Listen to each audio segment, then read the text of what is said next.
বার্ষিক পুজোর প্রস্তুতি চলছিল বিগত কয়েকদিন ধরেই। জলপাইগুড়ির ডাঙ্গাপাড়ার শিবতারা মন্দিরে সোমবার সারারাত ব্যাপী এই পুজোর আয়োজন করা হয়েছে। অত্যন্ত নিয়ম নিষ্ঠার মধ্য দিয়ে মন্দিরে প্রতিষ্ঠিত দেবদেবীর বার্ষিক পুজো করা হবে বলে জানালেন মন্দিরের সেবায়িত রিঙ্কু দাস। তিনি বলেন, স্বপ্নাদেশের পর তিলে তিলে গড়ে উঠেছে জলপাইগুড়ির ডাঙ্গাপাড়ার শিবতারা মন্দির। মন্দির এখন ভক্ত সমাগমে সর্বজনীনভাবে রূপ পেয়েছে।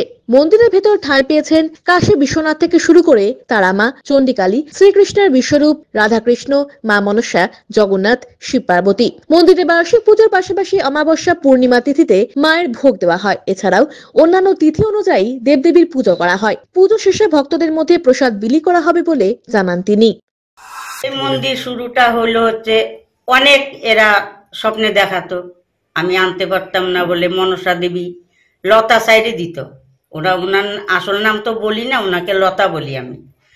সব ভক্তগণরাও সাহায্য করছে, সব দিয়েই নিজের দিয়ে ওই মন্দিরটা তৈরি করে এদের প্রতিষ্ঠা করছি এখানটায়। এরা এখন এখানেই থাকে। অমাবস্যা পূর্ণিমাতে ভোগ হয়, 5 রকমের ভাজা দেয়, পায়েস, যত কিছু আছে ভোগের সময় সব হয়।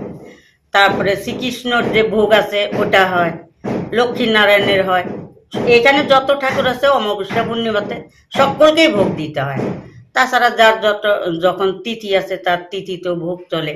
এখানে প্রত্যেক বছর নভেম্বরের 26 তারিখ, এবার পড়ছে 25 তারিখ, বাংলা অগ্রহণের 9 তারিখ এদের বাৎসরিক পূজা।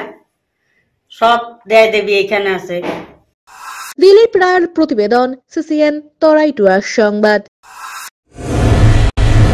প্রতি মাসের তৃতীয় রবিবার এসএসকেএম হাসপাতালের চিকিৎসক ডাক্তার অরুণাভ ঘোষ, এমডিডিএম এন্ড্রোক্রিনোলজিস্ট রোগী দেখবেন জেলা পরিষদের বিপরীতে জলপাইগুড়ি মেডিকেলে। তারা সুগার, থাইরয়েড, স্মৃতিশক্তি কমে যাওয়া, অতিরিক্ত ওজন, হাত পা যন্ত্রণা, দুর্বলতা, মাথার চুল উঠে যাওয়া, একাগ্রতার অভাব ইত্যাদি সমস্যায় ভুগছেন। তারা ফোন করুন 9933342740 এই নম্বরে।